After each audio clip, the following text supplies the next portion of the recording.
Sabunçu rayon polis idarəsinin narkotiklərlə mübarizə bölməsinin əməkdaşları narkotik vasitələrin qanunsuz dövriyyəsinə qarşı növbəti əməliyyat keçiriblər.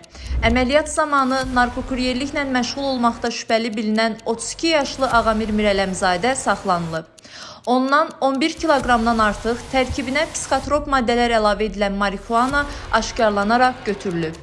Saxlanılan şəxs ifadəsində narkotikləri sosial şəbəkədə tanış olduğu İran vətəndaşı vasitəsilə əldə etdiyini və paytaxt ərazisində ayrı-ayrı ünvanlara pul müqabilində çatdıracağını bildirib.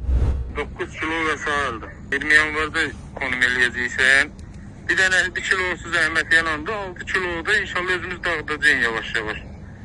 Faktla bağlı başlanan cinayət işi üzrə istintaq araşdırmaları davam etdirilir. Qeyd edək ki, Sabunçu rayonunda polis əməkdaşları tərəfindən cari ilin əvvəlindən bugünə qədər keçirilən əməliyyatlar zamanı 95 kiloqram müxtəlif xassəli narkotik vasitə və psixotrop maddə qanunsuz dövriyyədən çıxarılıb.